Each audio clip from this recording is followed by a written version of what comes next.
What is up, everybody? Welcome back to Mile Higher Podcast, episode 123.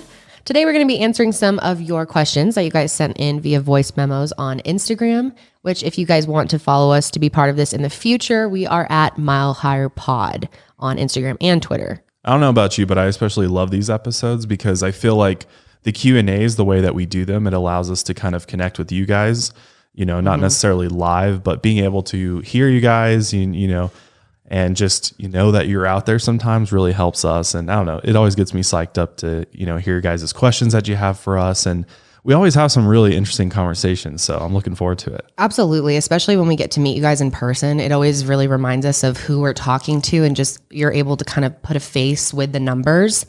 And it's been a bummer because we haven't been able to do any events or anything. Yeah, it's been any type really of meetups. A huge bummer. I mean, I love, you know, meeting fans and, you know, I've been lucky to meet some of you guys just out around where I live. And it's always fun to be like, oh yeah, you know, we're into the same stuff and, you know, have that conversation and stuff. It is. So we definitely like having these laid back episodes where we can kind of connect with you guys on a more personal level. Yeah. And it's just like a nice change up for us, you know, from the normal, you know, more scripty and long and in depth covering stories and cases and stuff. It's nice for us and hopefully for you guys to just kind of kick it for an hour or so. And answer some questions. And we'll be back with, you know, another full length one next week. Yes, we got another one we're already working on. So get ready for that. But yeah, Kendall's got a big announcement to make today. Yes, actually. Kendall and Janelle. Ooh. Yes, and Janelle. Yes, if you guys don't know Janelle, if you haven't heard her on the show yet, she pops in every once in a while. But Janelle is my cousin. She is our producer here on Mile Higher Podcast. So she chimes in every once in a while. But we're together all the time. We've been best friends our whole lives. And we have been wanting to start our own podcast. Just like Josh did, except it's going to be way different. Yeah. This is something that we've wanted to do for a while. We've been waiting till Janelle was out of grad school. Yeah, for real. So now we have a lot more free time. But basically, our podcast is going to be called The Sesh. And it's going to be kind of a chill sesh every week. It's going to be a lot of good vibes and games and just kind of a mixture of everything. Yeah, we like really a variety show. Be able to kind of talk about whatever we want and kind of have the expectation of you never know what you're going to get. We might, you know, there will be episodes I feel like we'll be totally goofy and we're joking around playing games, and there's episodes maybe that we want to talk about something more serious, whatever that may be. But I think the overall kind of theme and like vibe we want to spread is like feeling good, feeling positive, leaving feeling inspired. Even, you know, I feel like for me, at least when we do Mile Higher and Lights Out for Josh, it kind of can leave you sometimes feeling a little bit down or overwhelmed or anxious. And so we wanted to be like, let's find something to let people leave smiling and laughing and inspired. And yeah, completely different vibes. And I feel like it's really important for me as well. Like I really want to do this just from a personal place because I kind of feel a little disconnected from my audience. I mean, I started doing YouTube and creating content around my personal life a long time ago. I was telling stories and really connecting with my audience and talking about a lot of body positivity and lifting people up. And that was an amazing time in my life. And I really miss that. And I love true crime and telling stories and teaching people, but I really miss connecting with people on a personal level. And that's why I've been wanting to start something like this for so long. So we're super, super excited. Yes. We are launching on August 9th of this year. So very soon. So be sure to follow our Sesh podcast on Instagram. It's The Sesh Podcast. Over on the sign if you're watching on YouTube. Yeah, _Sesh podcast, technically, if you're listening. Sorry, _Sesh podcast. And we will also link our YouTube channel so you can subscribe and be there when we upload. It will be visual and audio just like Lights Out and Mile Higher. So now you get 3 podcasts from Mile Higher Media.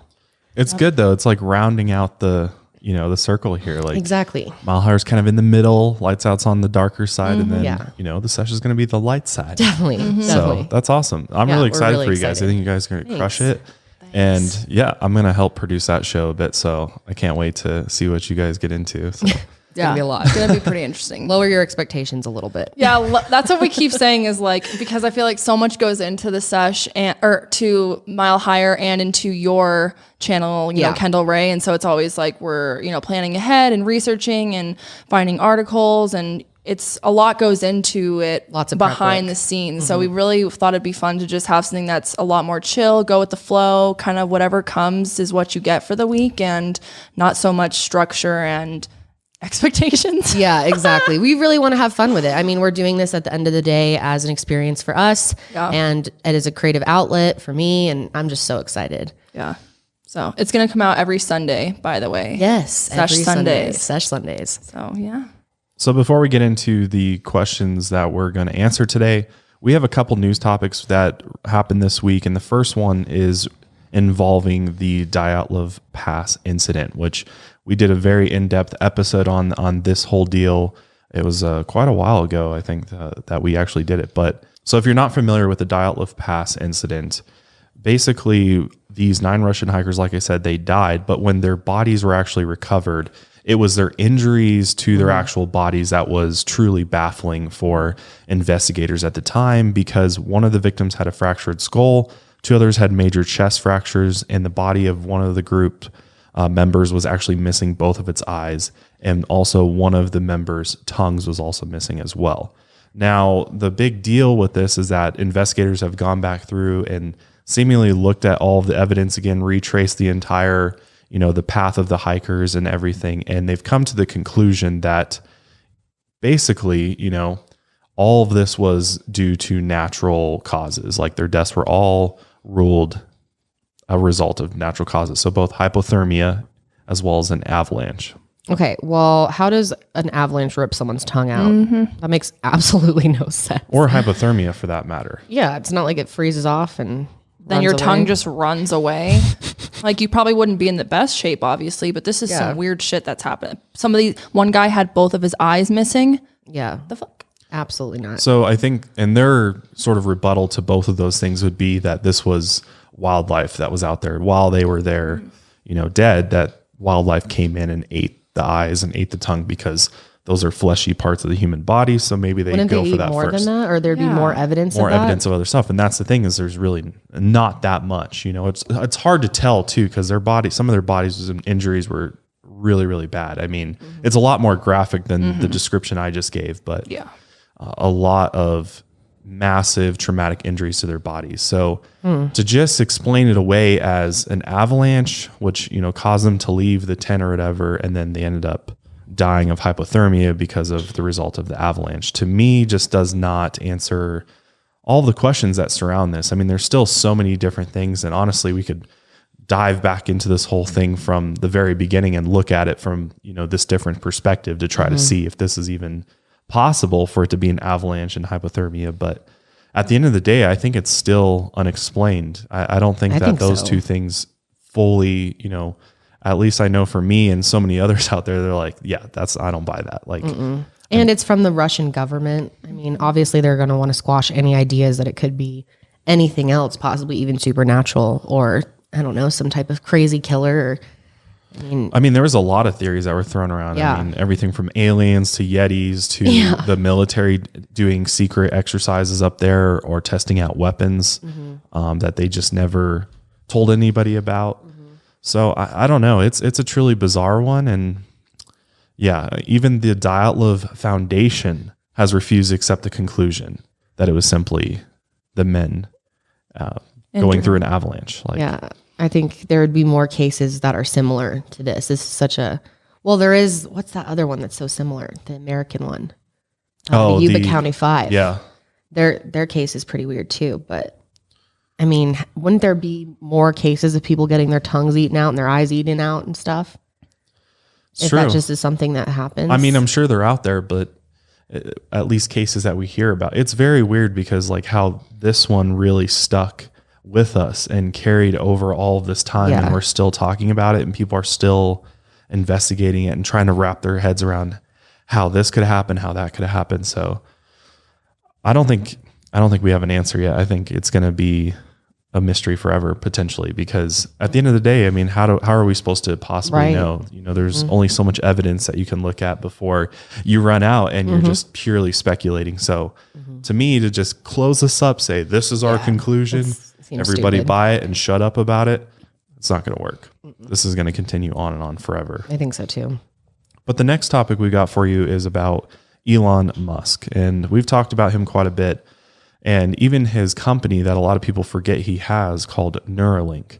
Now, Neuralink is really cool because it's a brain implant that you get that allows you to connect to an actual computer. You know, a lot of people would say that's horrifying, not really cool, but Cool is probably not the right word for it. It's cool in the aspect that it's futuristic and it's where things are going, but at the same time, like you said, it's horrifying to think about putting any sort of microchip inside your body. it is. But even if you're horrified of it and don't like it, you still can't deny that it's amazing. It that is. this is, being done. Absolutely. The technology's at this point where we can literally download our brain to our computers. Can you imagine? Think about this for a minute. All right, here's a hypothetical for you.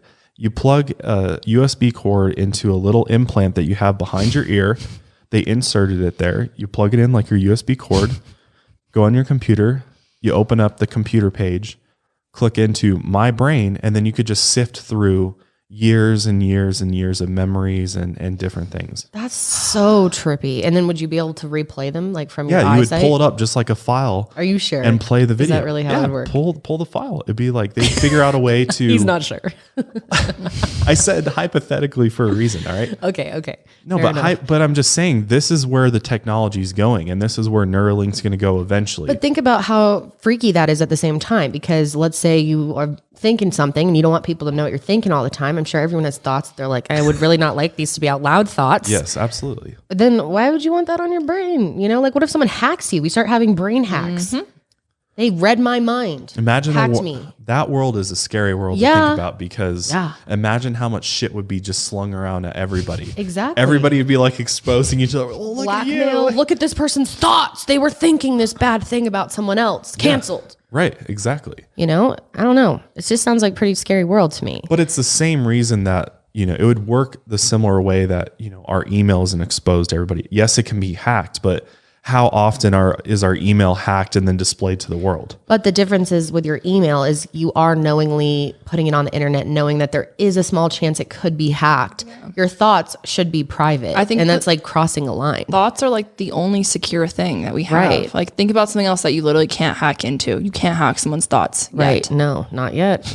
But watch us do that soon. Well, do you think that wearable technology is the future? Do you think eventually we're going to stop picking objects up to actually like communicate with the virtual world, like our laptops? Like how long are we going to have a fucking laptop?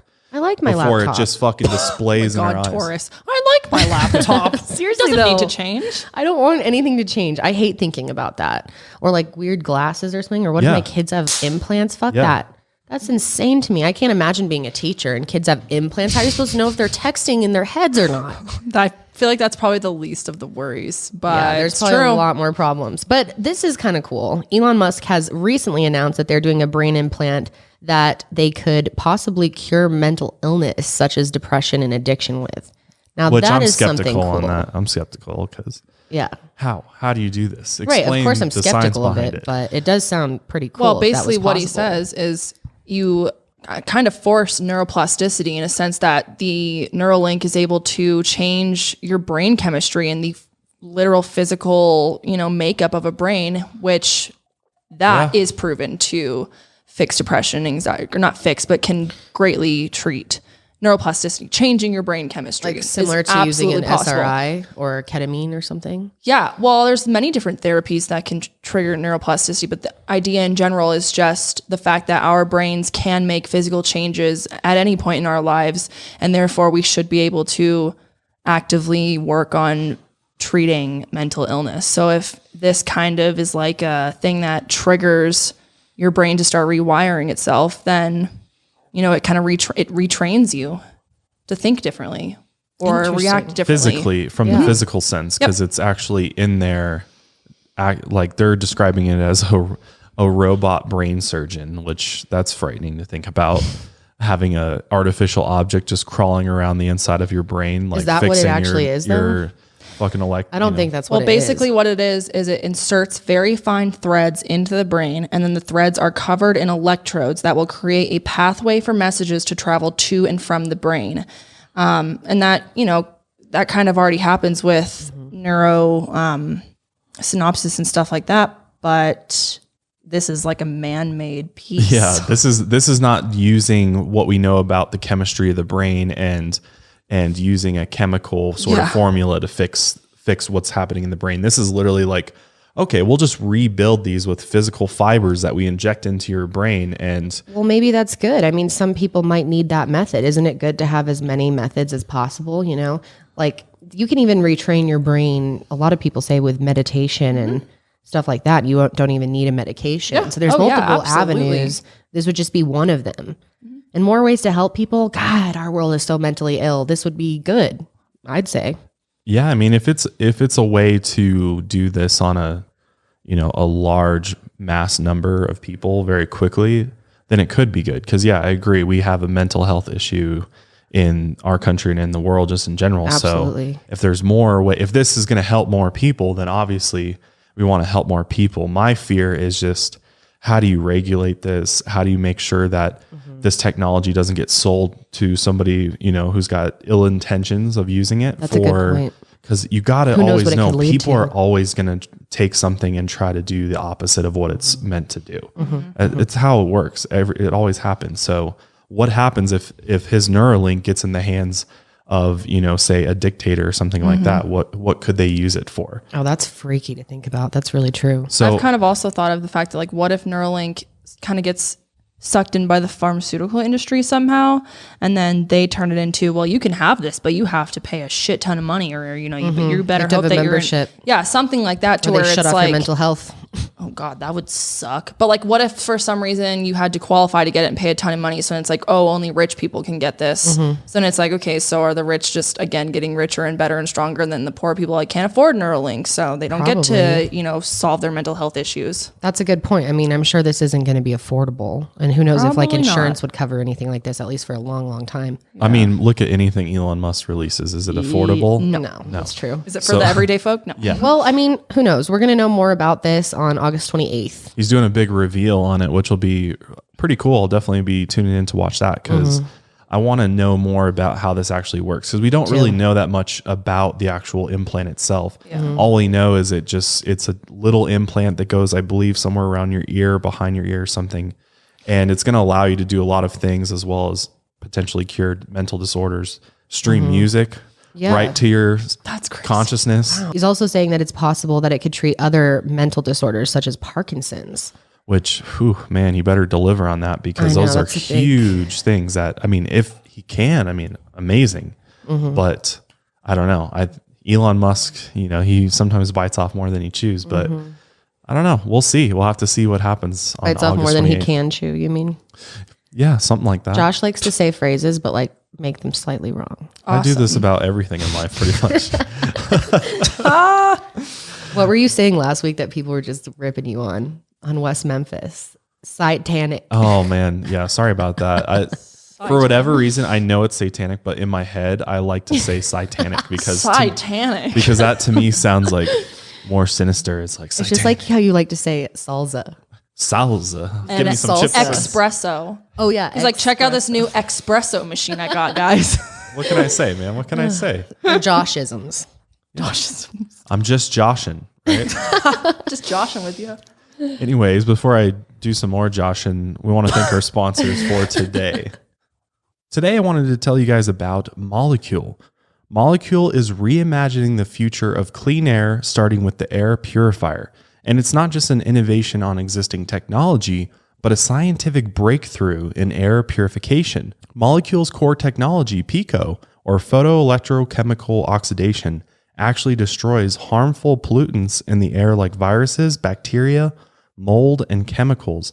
Instead of just collecting them on filters, Molecule air purifiers are designed to help protect homes, businesses, and medical spaces. So they're destroying pollutants and providing clean air. Molecule was nice enough to send us one of their air purifiers, guys. And I got to say, we had this in our bedroom in our previous house for probably about 3 or 4 months. And I must say, I definitely felt like the air was a lot cleaner. I had a lot less allergies. So if you're interested in checking out Molecule, they have a couple different options, different sizes, depending on your needs. You can get 10% off your first air purifier order if you visit molekule.com. And at checkout, enter code MileHigher.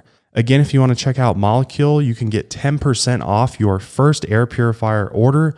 Just visit molekule.com and at checkout enter Mile Higher.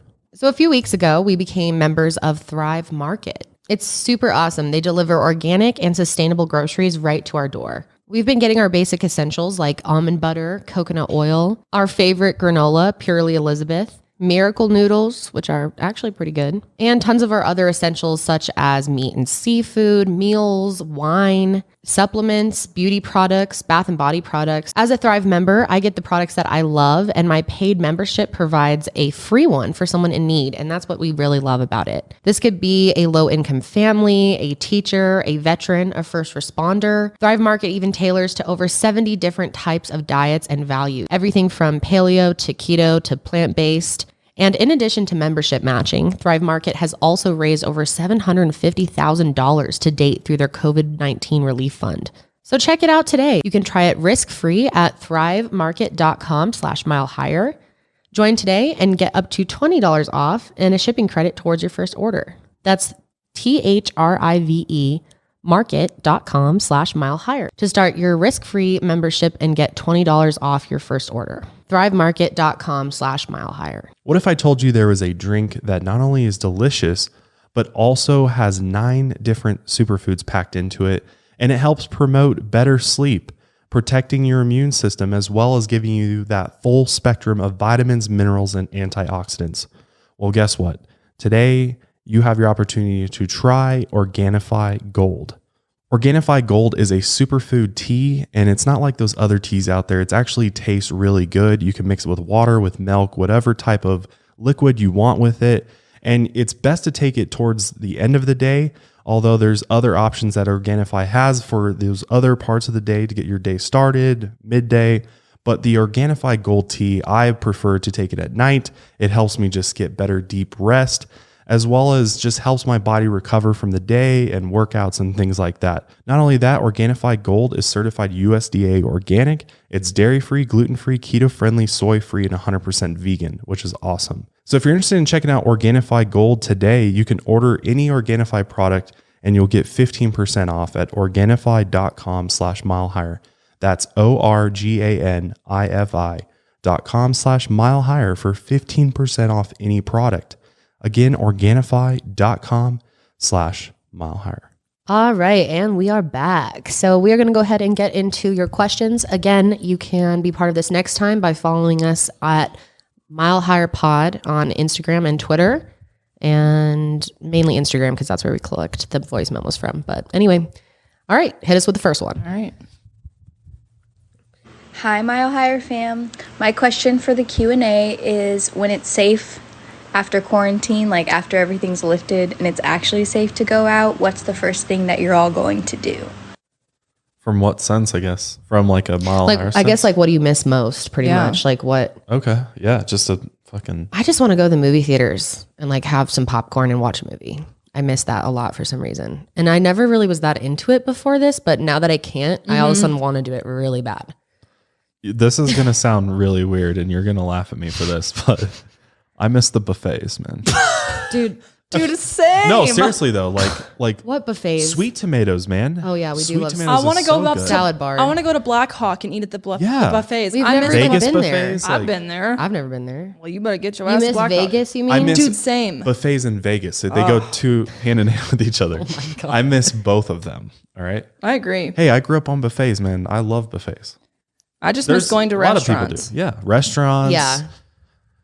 Parties, like you know, with large groups of people. So Yeah. Concerts. yeah, definitely. How are concerts gonna work, man?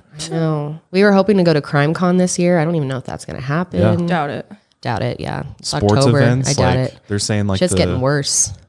It is. It's starting to go back up. But yeah, and even like some football teams have already announced that there's not going to be any fans in the stadiums this season. Yep. That's so weird. They're going to pump in artificial music. That's crazy. And the players are like, what the fuck are we supposed to do with that? Like, that's going to be so weird. But they're like, it's better than hearing sirens down the street. Like, Or like just silence. Yeah, or silent crickets going off. God. Like, it's just a different world, man. Yeah. It's completely changed. Completely changed our entire planet. When was the last time we had something that changed the whole world at once that we all went through together? It's been a while. Long time. Nothing I in can't our think of lifetime. the last time. Yeah. Global events. Yeah. It's been a very long time. All right, next question. Yeah. Hi guys, my name's Shannon. I'm from Manchester in England, and I'm just wondering, are your friends and family all on board with maybe like the weird and wacky opinions and stuff that you're into, or do they think you're a bit crazy like mine do sometimes? Our friends. Friends And and family, family. yeah. You know, it seems to be kind of different for everybody. Like we have friends who are like super interested in it and like love to talk to us about this type of stuff. And then we have friends that like look at us like we have three heads sometimes while we're talking. Family, yeah, everyone's supportive, but I mean, I would say it's like I think they think we're a little crazy. Yeah.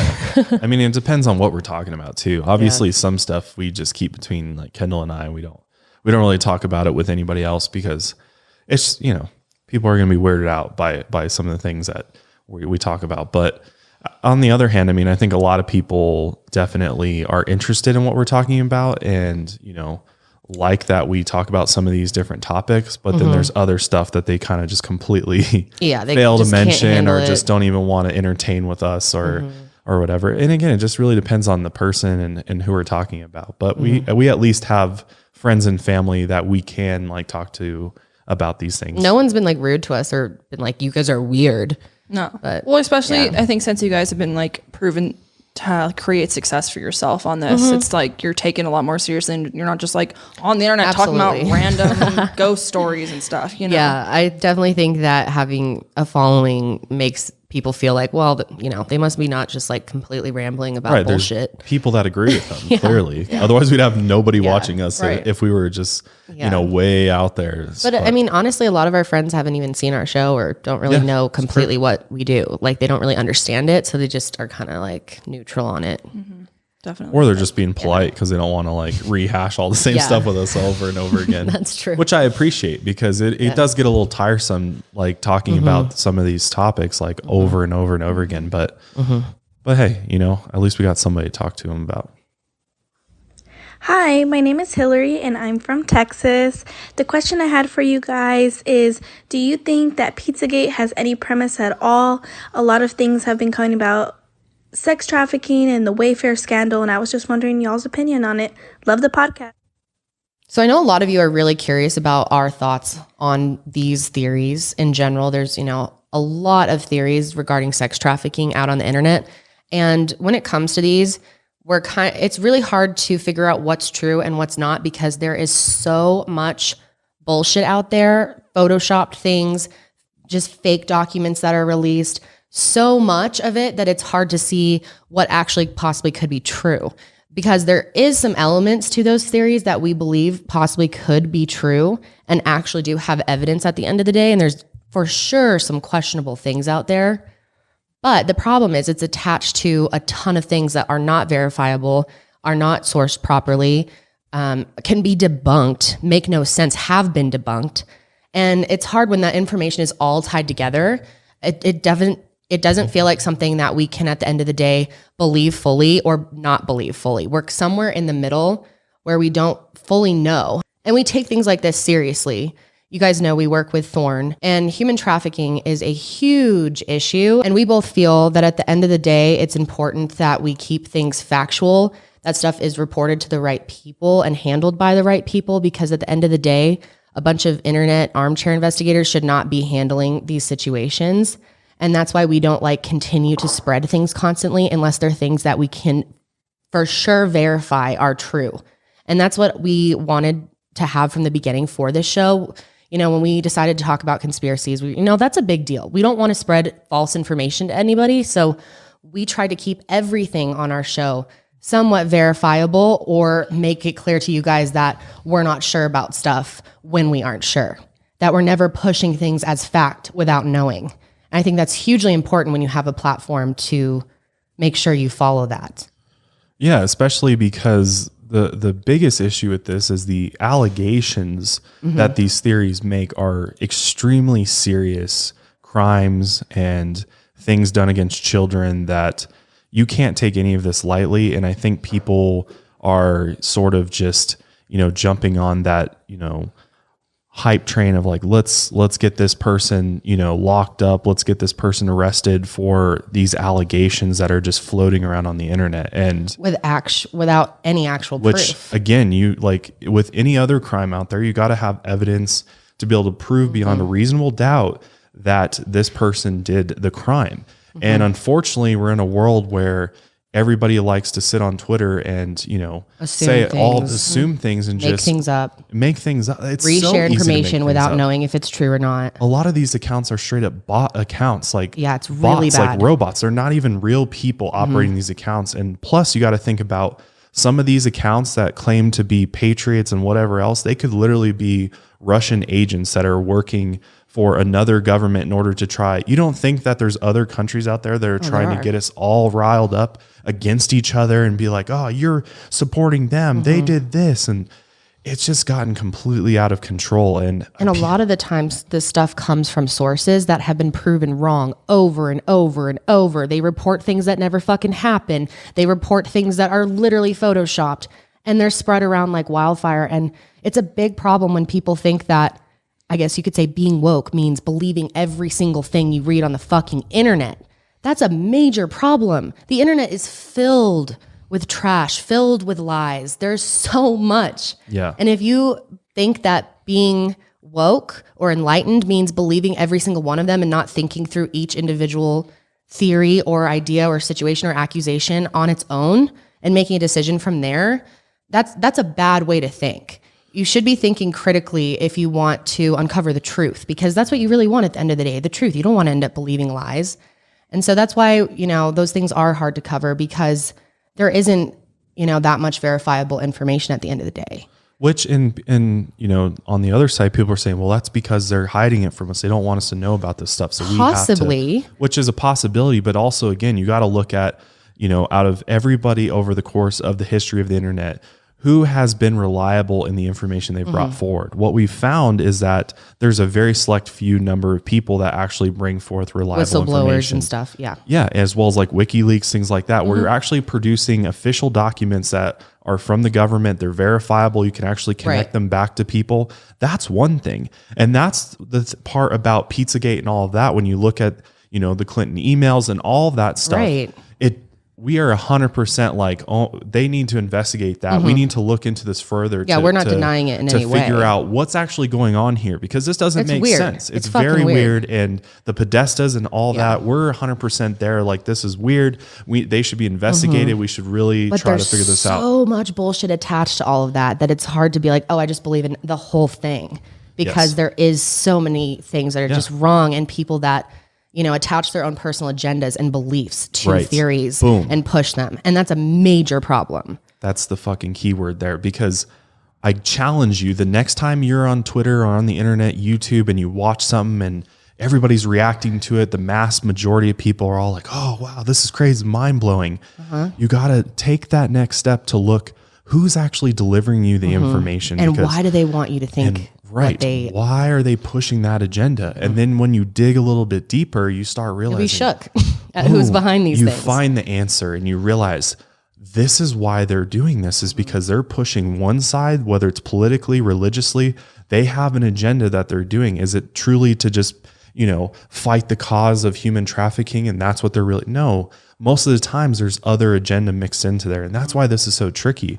And just to say, this isn't just the whole, Pizzagate situation. Wayfair and all that. Yeah, and Wayfair, all that. If you have looked at the UFO community recently, it's fucking crazy, dude. Everybody's fighting. There's fake shit. People are getting called out. And, all these different sides are coming out. Because people have their own, reason for why they're sharing information. A lot of people are pushing one. And when someone's pushing something really hard, like they're absolutely sure, and they don't have enough proof to actually, prove a point, I think that's a problem as well. Yeah.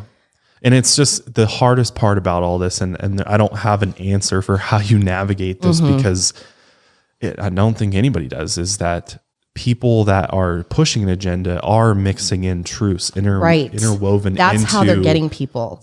Their agenda is attached to it, but they're using these few little truths that you believe. You're like, I believe that makes sense. Or they'll hook you in with that. They'll be Yes, like, they'll oh, hook well, you in. here's the truth about the media. Here's the truth about Hollywood. Here's the truth about 9/11. They'll like put out these little things, which a lot of those things do have proof and evidence, and they show that. But they get you kind of believing. Once you start believing some of the things they're saying, you're like, oh, you believe okay. everything. Right.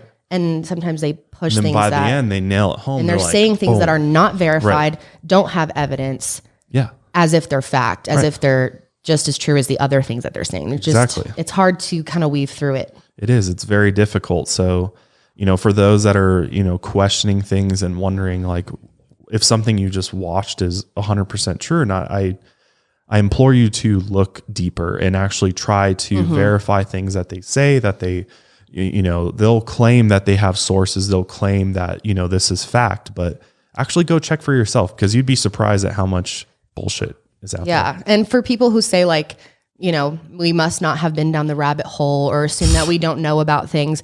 Trust me, we know about all of this stuff. We just, everything you guys send us, we already know about. Just know that. If we don't say something on the show doesn't mean we don't know about it, or there's a reason why we don't share just jump on everything and, give our thoughts and opinions, because there's a responsibility with it could having be very an audience. dangerous if we did that. Absolutely. Hey, Kendall and Josh, I just wanted to know, is there any topics on your podcast that you would like to revisit or do a new second part of the podcast to revisit some things you might have agree with, disagree with, now coming with new perspectives? And if so, what would be the topic that you would like to revisit? I think there's a lot of topics that we would like to revisit just because we've had more experience now and we've become a little better at podcasting and more comfortable on camera and on, recording. So if anything, we'd want to redo some of kind of like I know I really want to redo the JFK episode. I hate that episode. And that's one of my favorite theories. So I kind of want another chance at it. Yeah, I mean, there's so many that I could think of. I want to redo like the ancient Egypt stuff and ancient alien theories, and just because I know so much more now about all that than I did when we started it. And at the beginning we were like, let's do all those hot ones that everybody wants to know about, and we were brand new to all of it. So we definitely would love to revisit pretty much all of the first like 20 episodes probably. Yeah, let us know if you guys would be interested in that, because I know some people get mad at us for like recycling content, but I mean, sometimes you have new things to say. Like you said, your opinions change or new information comes out, and we just kind of want to take a second look at something. Absolutely. Hey guys, this is Floss from England.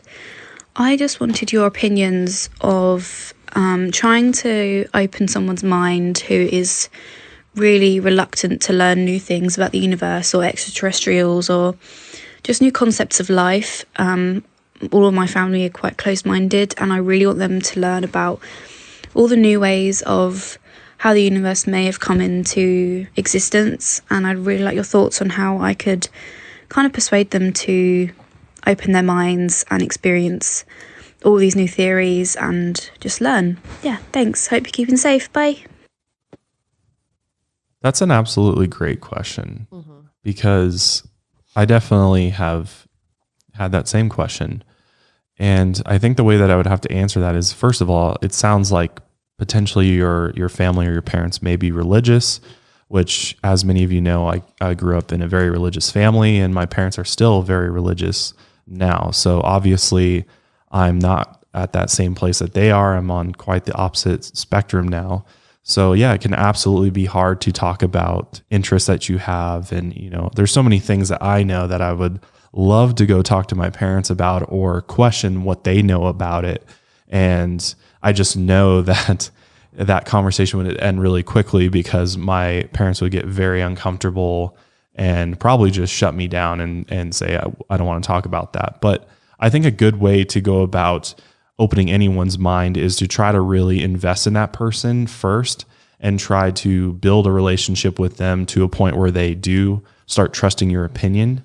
And once you build that with that person, then you can begin to sort of start breaking down those barriers and really, kind of pushing their limits per se. And from my experience, I think the best thing that you can do is go for their interests. Like, what are their interests? And maybe there's, some hidden information that you have about that particular interest of theirs, or, if they're into politics, then you could ask them, like, what do you know about the Federal Reserve? Or, if you're in England, you could ask them, I don't know how, if you can just like talk about the royal family there or not. And, people don't look at you weird, but, you could ask them about, what do you remember about Princess Diana's death? And kind of like lead them down the road a little bit, slowly, carefully. Don't just hit them like, boom, did you know that they did this and then covered it up? That's probably not the best way to go about doing it. But if you kind of lead them slowly into it. I agree. Ask them something like a critical question, something I love to ask some people, like, how do you think the ancient cultures could see planets? They had record of the planets that we had in the sky. They clearly could not see them with their naked eye. They didn't have telescopes. So how do you think they saw them? That always stumps people. Yeah, that's always a good starter question. But something like that where they're not going to be able to answer it. Right. I think that's good. Get them into a corner where they're wrong. Just that's start. The Taurus way. Yeah, for real. Don't do that. And as far as like, no, do it. That's what I do. And to answer the last part of your question, you were like, it seemed like kind of life or death. Like, what do you think about, how the universe began and all of that? And I know if you're talking to a religious person, that goes south really quick, because if you start questioning them and why they believe in, God or a religion, then things end very quickly. I know that from personal experience, but in that case, that's where it's really important to, build that relationship with that person to the point where they do feel comfortable enough, kind of like diving down that a little bit. And then, just hit them with some facts, and like, do you know how big the universe is? It's ever expanding. Do you know, what about aliens? Aliens is a great place to start too. Because everybody's going to talk about whether or not there's aliens, whether you're religious or not. And obviously tons of religious people believe in aliens. So that's a good place to go to kind of lead you into that, universe. Where did we come from question. Hi guys, I'm Kayla from Tulsa, Oklahoma, and I have a quick astrology question. So my husband's birthday is on August 23rd, and he was born at 12:35 a.m., so he always thought he was a Virgo growing up. But whenever we looked up his birth chart on several different sites, it says he's actually a Leo. Do you know what might cause this? Also, much love to all of you guys. Cusps. Yes. You're on a cusp. Could be on a cusp, or you could be looking at multiple websites, and some of them could be in tropical and some of them could be in Western. There's two different types of astrology, and they're like slightly off of each other. So it could be that. But yeah, some sources do say different things. I really like Astro Dynast. It's kind of an old school one. Yep. DIE. Sorry, I got to make sure I'm saying this right. Astro Dynast. It's just astro.com. Oh, that's all it is now? Oh, astro.com. They're good. They know their shit. That's a good source. Yeah, definitely. To verify that. My name is Sema, and I'm from London in the United Kingdom. My question is, do you think what was portrayed on Ghost Hunters, the TV series, was real, or do you think it was done just solely for production purposes? I'm really interested in what your opinion would be on that, and I love your podcast. Thank you. I would love to answer that question, because I talk about this all the time with my brother, because we're both really into all those ghost hunting shows and Ghost Adventures and Zach and all of that. So I've never even seen it. So I was going to say. So, I think most people, if you watch an episode of one of those shows, you're probably going to have some moments during it where you're like, all right, guys, like, really? Like, especially when, sometimes they react to like, oh my God, I just feel like something touched my neck, or like, sometimes they're like, I feel really angry right now and feel like something's starting to possess them, things like that. There's a lot of questionable things where I'm like, okay, like this could just be a good acting, situation, or, they're really experiencing this. But you also got to remember that most paranormal investigators never really experience anything when they actually go and investigate a supposed haunted site, versus on these shows, pretty much every single episode, they experience something, whether it's a noise, whether it's actual shadows, or, a figure, or sounds. And it doesn't matter what it is. There's always something, because they can't put a show on if there's no action. Like, who wants to tune in and watch a show of the ghost hunters just sitting there asking if anybody's, are you in the room? Are you there? Exactly. Like I was thinking, okay, so if you have a show, you're recording it, obviously you have deadlines to meet and you have to like create a show. Otherwise you can't call the network and be like, sorry guys, nothing happened. Sorry, nothing happened. So obviously when you're there to record, you're not, you know, you have a certain amount of time to get your footage and then you got to get out. And so you got to make do with what you have for that time. And it's not like the ghosts are running on your schedule. Exactly. It's like, oh, I don't know, guys, we might have to get creative here. And of course you have like producers and stuff like on the set with you and they're probably like, come on, you got to get something, do something. We hired you. So I don't know. It's very hard. It's a lot of pressure. Very hard. Some of it could be true. Yes. Some of it not. Hey guys, my name is Kaylee. I'm a big fan of your guys' podcast. I'm from Colorado and I was going to ask you guys, if you could meet any alien race, what would it be? For me, it would probably be the Nordic race because I feel like they have a lot of connections to our past lives, and I feel like they know a lot more about Earth than we do. And I think that would be really cool to meet them. I agree with that because I feel like they'd be the least scary. Because if you didn't hear our reacting to possible alien species episode, the Nordic species is supposed to kind of look like humans, but just like really gorgeous humans. Like people from, you know, the Norwegian countries. For me, I don't know. I mean, I would love to meet a reptilian just to see if they're real or not, but obviously I wouldn't want to meet one because I don't know what they do to me. Eat your ass. Yeah. I don't know, man. I think just for the pure, you know, love of aliens, I'd love to meet a gray alien because I just, like that would affirm everything for me. I'd be like, all right, I'm good. I know aliens are real because the alien that I thought was real all these years is the classic alien. Yeah, the classic alien. Totally. My sister says she's met tall white. I don't know. Maybe she'll have to come on and tell us about it one day. Maybe. Hi guys, my name is Bailey from Denver originally, and we just moved to San Antonio, Texas. But my question is, do you guys think that aliens are here for good or for harm? I'm just wondering because I think if they had all this power, they would have done something already, but I keep hearing mixed debates from all ends of the spectrum. Let me know. I personally think that it's likely that there's a little bit of both, you know, that each individual species has their own like motives or I guess emotional intelligence and how much they care about others and how much they care about domination. And I like to think there's like a balance in the universe between these two groups in a way, like there's good and evil, just like with everything else. I 100% agree with you though. I think that there's definitely a balance out there in the universe of, you know, beings that are, you know, for the good of everybody. And then there's beings out there that are only in it for themselves. Because to me, the universe wouldn't really make sense if it was, you know, all one or the other, you know, because I feel like life here would be very different if that's how it was supposed to be. So does that mean that we should be fearful of extraterrestrial life? No, because I think that there's just like there is governments and agreements and the UN and all of these councils and whatnot that kind of holds everything together to keep us all from just like going crazy on each other. I think that's kind of the way that works out in the universe in some respects, is that there is sort of a galactic council, you could say, possibly that's sort of all communicating and, you know, we're just working in secret right now from us, but yeah, maybe we'll join them at some point. Hi Josh, hi Kendall. My name's Tommy and I'm from London. My question is, if you could know 100% about one of these 4 topics, which would it be? Space, the ocean, health and disease, or the human brain? And also, I've always been a fan of you, Kendall, but recently I started watching the Mile Higher podcast, and in the last week I've watched 45 episodes and it's getting me through quarantine, so thank you. That's awesome. 45 episodes in 1 week. That's a lot of information coming in, man. I mean, personally, I'd have to say space. That's where I have the most questions and would like the most information. If I could know everything about it, that would be it.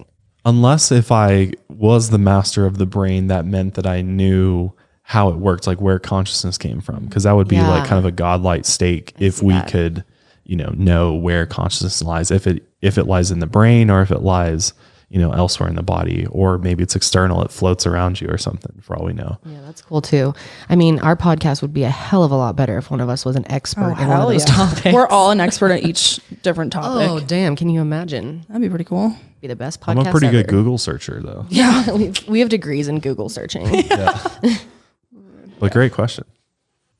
Hey, my Ohio homies. So my uncle used to tell me about the reptilians and how they were responsible for sinkholes because they like build tunnels underground and it like causes structural issues. And he also used to say that reptilians were responsible for disappearances of women, especially on beaches. And they would like come out of the water and take women back to do nasty reptilian things with them. So I'd love to know your thoughts on that and what you guys think. Anyways, love you all. Love the pod. Hi, Kendall. Hi, Josh. Hi, Janelle. Hi, anybody else that's there. Yeah, my name is Misguided Merman. Love y'all. I hope you're having a great time and staying safe. Bye. I love Misguided Merman. You guys have got to go follow him on Twitter and Instagram and YouTube. He's on YouTube as well. Anyway, interesting question. I don't know. I mean, I've never heard of the whole sinkhole thing, but that's kind of interesting to think about. But there are like definitely tunnels that are like underground and stuff. You kind of wonder why the hell are they? Oh yeah, definitely wonder why they're there. There's a lot of them. This whole country's got tunnels everywhere underneath. What if reptilians are the ones that are causing these holes, that are building these tunnels? They could be. Are reptiles big diggers? Well, the reptilian alien species. Right. Well, you got to think about, but aren't they like first their of animal all, co-partners? I don't know. If aliens are here, where are they hiding? Because if we're not seeing them and they're, they can appear in our, world here, where would they be? Well, a lot of people believe that, reptilian, a lot of politicians and stuff are reptilians. They're shapeshifters. They can which change in between a human and a reptilian. I mean, I think that there's so many fucking answers to some of these questions buried under the ground. Mm-hmm. I think that if we had an ability to like really look deep underground, we would be fucking shocked at what we'd find, because I think there's a lot of shit happening underground that is nobody even knows about. Yeah. And there's the entire earth is blanketed by satellites. We're able to see every square inch of the planet right now. So that's not, it's kind of hard to hide shit when the entire earth is fucking being mapped. So where do you go? You either go off planet or you go into the planet. And I believe that there is absolutely all sorts of crazy things happening underground beneath our feet. Could they be involved with some of the events, earthquakes, hurricane, some of these natural disasters? Possibly. But I think, could there be reptilians? Sure. I mean, who knows? But again, we don't know anything about what's really going on. I've seen people talking about that just on the internet about, that it's possible that them blowing up, underground to make the tunnels, that it could be causing earthquakes. Yeah.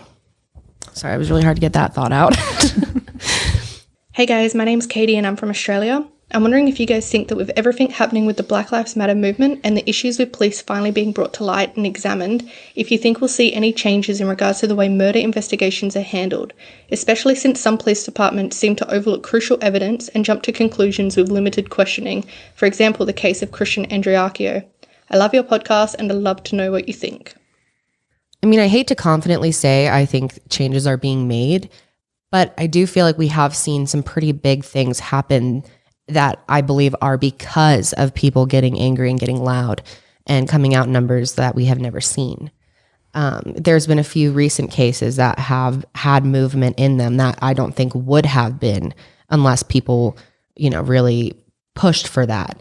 And so I hope going forward, police departments from a PR standpoint think about how they handle cases and how the public's going to react and be like, can we get away with this type of thing? And I think people are paying more attention now than ever to the little, things that happen in cases that are just wrong.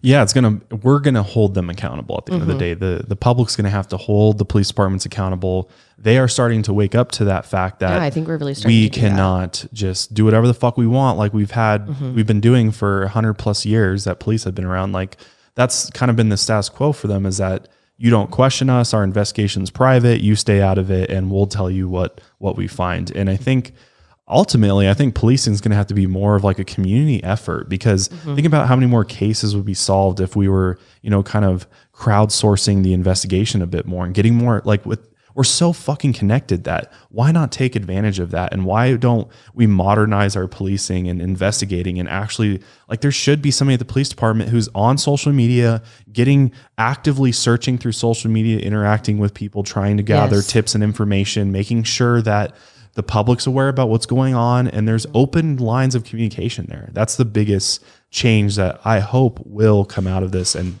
we've seen a little bit of that already. So I completely agree with that. And I think there's also a change happening in the media as far as what they're reporting on, because people care more than ever. And so they're getting enough clicks to actually report on certain things that they're making, some of these cases like big major stories, and names are becoming more well known because of that. But there's a responsibility on the media to cover the cases that aren't really picking up traction, that enough people aren't hearing about, and make sure that there's information out there. Because one of the most frustrating things for me trying to cover true crime cases is often people will be like, can you look into this? Can you look into that? And I'll look into it, and there is nothing. Not a single journalist has covered it. There's no information. There's no police report on some of these things, and it's frustrating.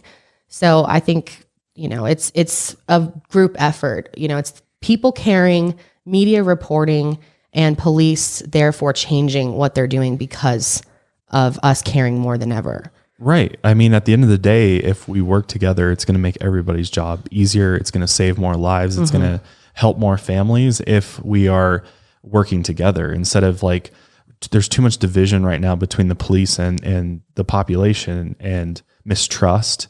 And so it's opening, tearing the barriers down and allowing true transparency in and out, that we're doing everything we possibly can. Families aren't just told that and then told to basically go away till we bring you more information. It's more of like, we're starting this together. We're going to work on this together to try to, do X, Y, and Z. And that's truly where it needs to go, because the way that it's been for so many years, I mean, the amount of cases that have been completely botched have led to, people being convicted for crimes they didn't commit because of lack of good police work or lack of investigation at all. Like, it's mind blowing, like the amount of cases out there. And obviously we've had this become a huge topic in our media before, but I think now more than ever, I think we're seeing a major change and a cultural shift regarding this. At least I hope so. I hope I'm not just being, having rose colored glasses on, but I think we're seeing a major change. And I think people care more than ever about justice for victims. Well, I think social media is, sorry, I didn't mean to cut you off, but I think social media is kind of the cause of a lot of this, because, back in the day, you got your news from turning on the TV and listening to the segment, watching whatever they were talking about that day. But now it's like Twitter, you go on there and you can find news about anything. And, I'm using news in quotation marks, because a lot of these things that we're finding are reported from random people, and they're not coming from news sources, but which is like a little bit, there's pros and cons to that, because I think that one of the pros is that they're not being controlled on what to say. They can say whatever they want. That's a good Twitter, point. you can say whatever the fuck you want on Twitter. And so, with that comes a lot of bullshit, but at the same time, I think things are coming out that would have not otherwise come out because of the right to kind of publicly post what you want to nowadays. Totally. I think there's a real power in the people now that social media is around, especially with platforms like Twitter, when there's something that you can retweet and reshare, because people will, read a news article about someone and be like, why isn't anyone talking about this? This is so crazy. And then like type up a little synopsis, post it, and maybe it'll get over 100,000 retweets and reach so many people. So yeah, I completely agree with that. Oh, my higher crew, how you guys doing? My name is Bethany and I'm from New Jersey. So I had two questions, kind of. One is more of a suggestion. I was wondering if you guys would ever be interested in making a podcast on McCamey Manor, or like maybe a little segment. I'm curious as to like what your thoughts are. And then what are your guys' favorite places you visited, and what was your favorite part of the trip? I'm trying to get suggestions for once this coronavirus, quarantine lifts. All right. Thanks, guys. Have a good day. Okay. Well, first, we actually have covered McCamey Manor. I can't remember if it was last October or the October before, but we have covered it. Halloween episodes. Yeah. However, I know there's a lot more information that has come out since we did that episode. So maybe we'll revisit that in October. Yeah, we could. Yeah. I was thinking the Lights Out podcast would be like yeah, well, I was going to say, I'll deep dive in on Lights Out because that's a good idea. We got to go in deep and got to go deep to really understand it all and it's interesting. Show some of the experiences that people have had. And yeah, it's pretty frightening stuff. So probably I'll do a whole episode on Lights Out in the next month or so on McKamey Manor. I'm down. For the second part of your question, I can highly recommend Thailand. We went for our honeymoon and it was really affordable and unbelievably beautiful. There's so much to do. The people are wonderful. And yes, hopefully eventually we can travel again because your passport doesn't even work in Thailand, I'm sure right now. I think we have we're only able to go 28 countries, Americans right now. Yeah, we're banned from a lot of places. Doesn't surprise me. If you're looking for somewhere in the U.S., definitely check out Colorado, man. Yeah. Come out to the Mile High City and yeah, it's a pretty cool place. It's beautiful. Mm-hmm. We love our state. Yeah, not sure when you're planning to travel, but if for some reason you're going the next few months, fall time in Colorado is unbelievably beautiful. I highly doubt you'll be able to though because of COVID. Yeah, exactly. All right. Anyway. Hey, Kendall and Josh. So basically, I've been hearing a theory recently, and I thought it would be interesting to get both of your guys' opinions since Josh grew up in the church and Kendall did not. But basically, what I've been hearing is that the Catholic Church started the Illuminati, and they've been there from the beginning, and a lot of the stuff going on right now has come back to the Catholic Church or being in the Second Testament of the Bible. And yeah, I just wanted to hear you guys' opinion on that. So thanks, guys.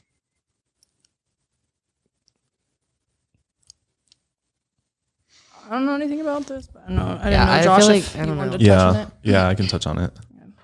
So that's a really interesting theory. I haven't specifically heard, that rendition of it, but I definitely have, I've definitely dug into that whole rabbit hole that you're talking about. And yeah, there's a lot of things that are very questionable, a lot of real things that the Catholic Church has done over centuries. And I wouldn't be totally shocked if they're somehow involved in, the elite Illuminati group or whatever you want to call them. Because if you look back at history, the Catholic Church is absolutely responsible for a lot of different things and a lot of different religions and theories and thought ideas and philosophies being sort of crushed and completely diminished. So, that's just what I believe. And yeah, unfortunately, I have family that's literally in the Catholic Church. So, I can't say that, I think for sure that they're involved in all the stuff. Is there real things to it? Absolutely. That is disturbing. But there's those types of things with every religion as well. So as far as how deep it goes, I don't know for sure, obviously. And I definitely do find it very interesting that, there is some things out there where, it definitely makes you think twice about it. But we'll have to do a whole episode on the Vatican and stuff because you got to kind of go a lot deeper than what I'm giving you right now as far as what's going on. But yeah, we'll do that here soon.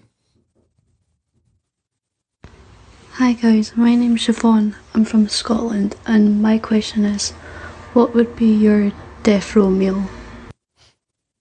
Sushi. Really? You would break out the sushi, huh? Hell yeah. Man, I don't know. Sushi on my way out. I would ask for 3 different things. I'd ask for Of course your ass would. I'd ask for a pizza. That'd be the base layer. Then we do some tacos on top. Ew. And then cap it off with a milkshake and be good to go. Damn. Good to die. Good to head out. I feel like I'd be so focused on the stomach ache I just gave myself that it'd be fine. Yeah, I'm sure. Hey guys, my name is Jenny. I'm a nurse from Michigan, so I just wanted to say thank you guys for spreading correct information about the virus. My question is, what do you guys think you were in a past life and why? Thanks for doing your show and keeping me sane during this crazy time. Love you guys. Damn. I really wish I had a better answer for this, but I was told by a medium that I was an Egyptian man who worked on jewelry and I made emerald necklaces. That's really cool. But I don't know if it's true. Yeah, I've never had anybody try to predict what my past life was before, but all I feel like in my soul is that I was, you know, a female at some point in my past lives. Like, I don't think I've always been a male, you know, spirit. I think I've definitely been female, and maybe even as soon as my past life, like my most recent one. But I could see that too. And I think I was a man in my past life. I was just about to say, yeah, I feel the opposite way. I definitely think that I was a male at some point in my past life, because I pull a lot of masculine energy in some ways. So, and I think if you believe in reincarnation, you know, the whole idea that your soul has to go through several lives in order to develop in multiple ways in multiple areas and go through different things. So obviously you would need to experience being both a male and a female. So it could be said for everybody that they've all been both genders. Yeah.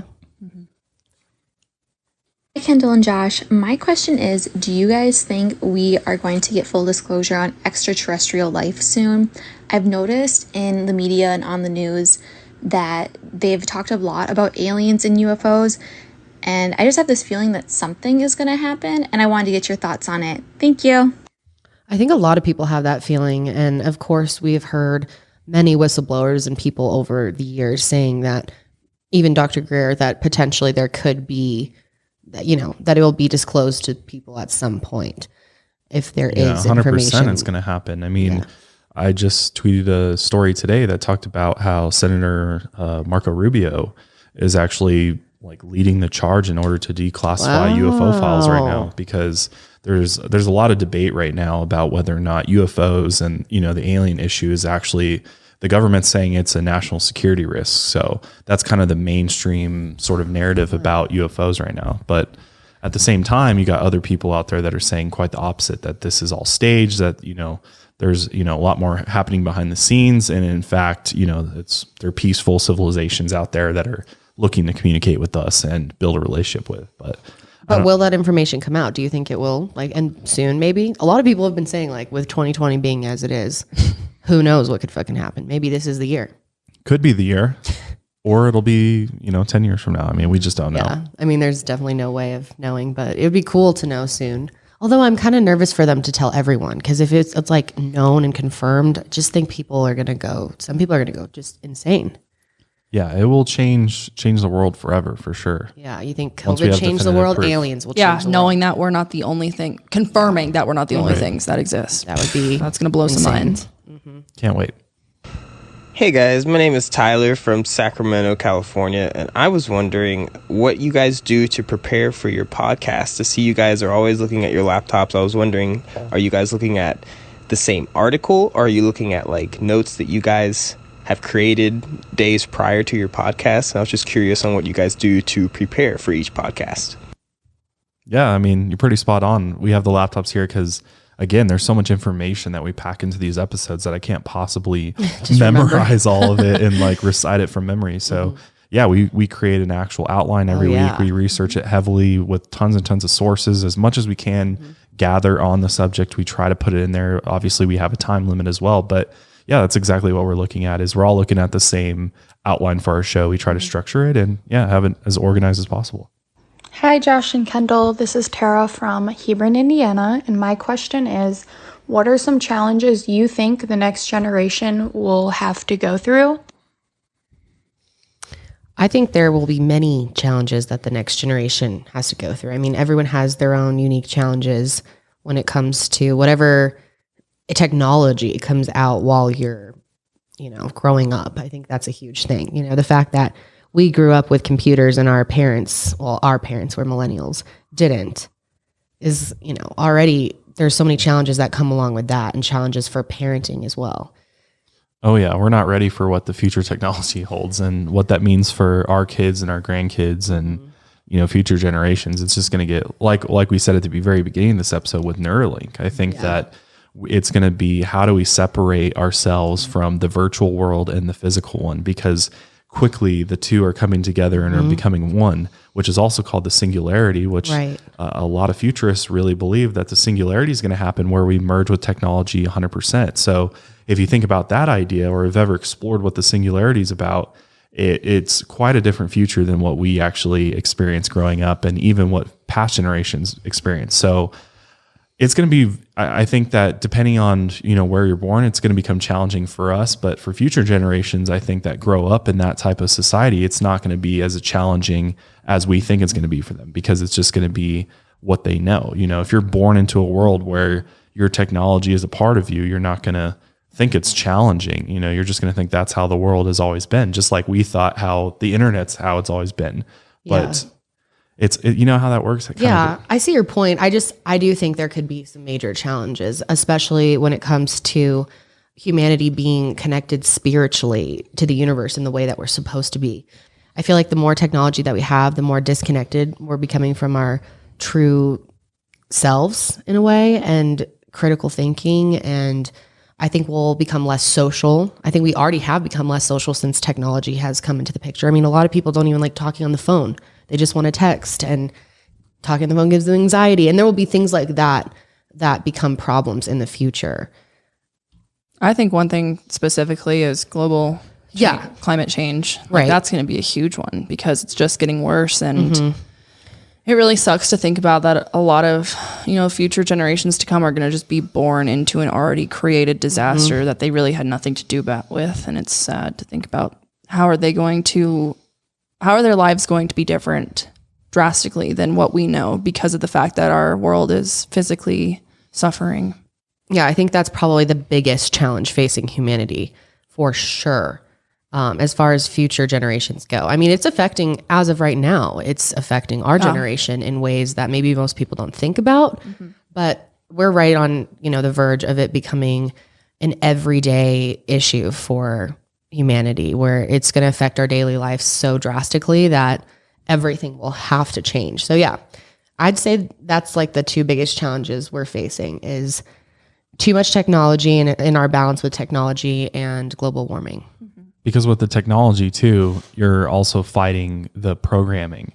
As you become more plugged in, it's going to become easier to become programmed. Right. So the biggest challenge, I think, in just on the personal level is how do you stay detached enough that you can still think and see the world for yourself, and still think for yourself when that's becoming one. How do you fight that? Are you going to fight it?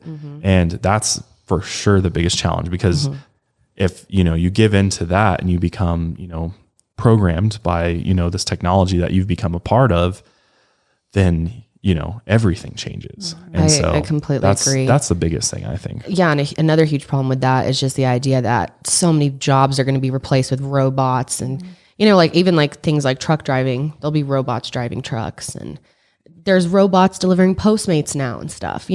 Are we going to have a serious lack of jobs because of how much technology we have? That's going to be a big challenge as well. Yeah, there's a ton. There's a lot. Looking forward to the future.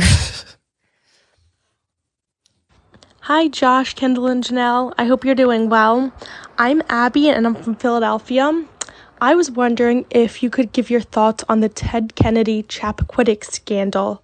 This has always been one of my favorite Kennedy situations, and if you don't know much on it, I recommend watching the movie Chappaquiddick on Netflix.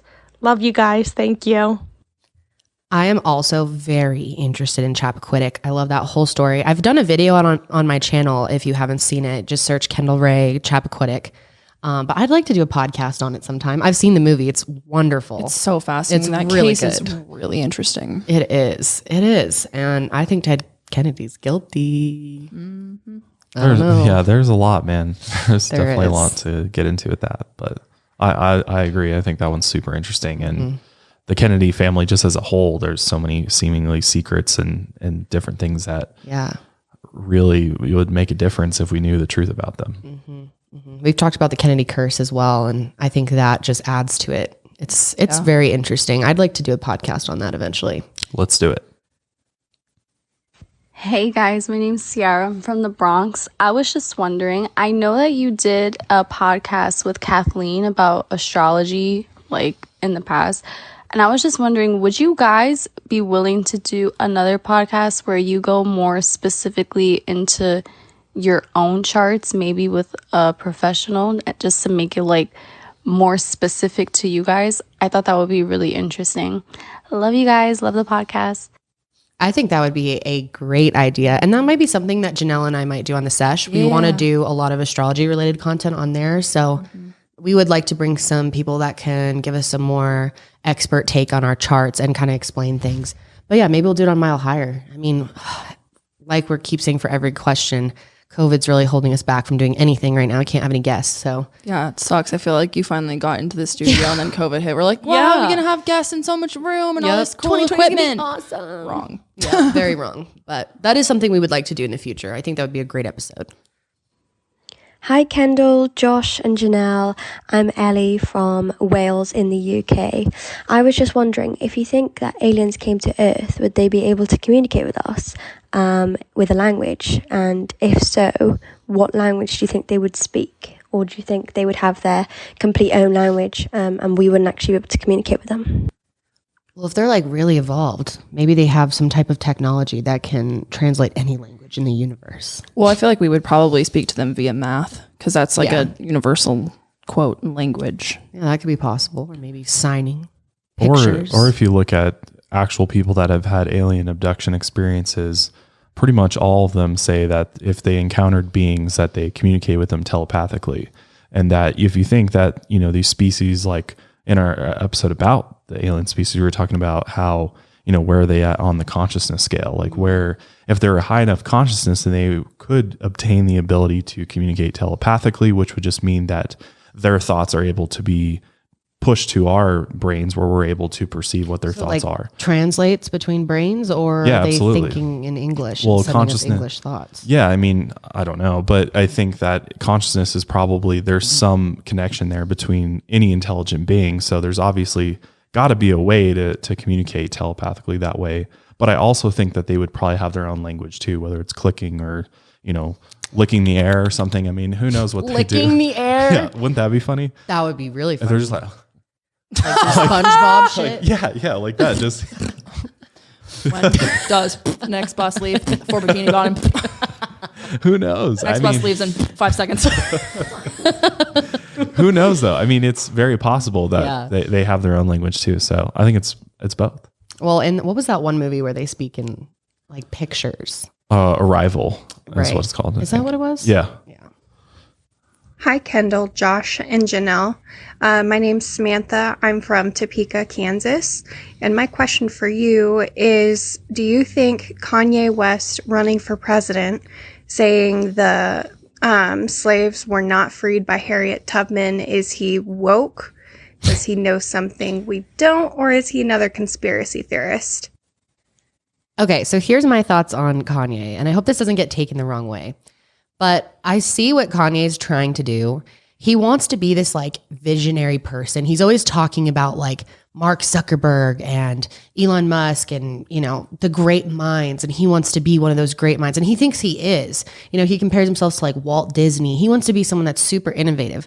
So he's trying to say something that's going to like go viral or get like a thought that no one has ever heard before, you know, be really out of the box. That's his whole thing. And I think what he was trying to say is that slavery never fully went away in America because we do have systematic slavery in a way through people working in prisons for ridiculously low amounts, which is almost slave labor to an extent. So I see what he was going for. He just really fucked up by including Harriet Tubman in it or trying to like trash her name somehow. I mean... Or discount what she did. Yeah. I think that's what people got pissed about is the fact that the way that is heard by all of our ears is that you're discounting all the shit that fucking Harriet Tubman did for Black people at that time. And she's a hero and she is somebody that we treasure and remember. And it kind of just sounded like he was shitting on all that by what he said. And he's trying to get a rise out of people by being like that, you know? He knows that that's not going to go over well with everyone, but that's his thing. He wants to be different. He wants to say something ridiculous that's going to grab the attention of the media and get him publicity, you know? And I don't understand why he said it like that. It was just so stupid. It's not helping. Like she led them to more slavery, like almost putting blame on her. So stupid. Yeah. It's such a distraction. I wish he would drop out. I can't even believe we're like having this discussion, but And you talk don't about need how he fucking wants Kanye to be West. like known as like a legend. I'm like, dude, you make legendary music. Like, Well, you did. You did. Yeah, but I'm like, he is so talented. Like, why Yeah. don't you go back to what you was. were so fucking good at? Yeah, I don't know, man. He wants more. He's a lost He wants soul, I more. believe. Yeah. But that's all the questions we got for you. Well, we'll end it on that note. Kanye, not for president. Yeah, for real. 100%. I hope you guys enjoyed this more chill episode, kind of getting to know us a little more. If you did, be sure to give it a thumbs up. Yeah. But we will be back next week with another true crime case. And also be sure to follow the _sesh podcast on Instagram and Twitter to keep up with Janelle and I's podcast that is coming out on August 9th. Very excited. Can't wait for that. More episodes kind of like this. It'll be a very chill vibe. But that's it for us today. Thanks again for joining us for another episode of the Mile Higher Podcast. And until next time, stay safe And stay woke.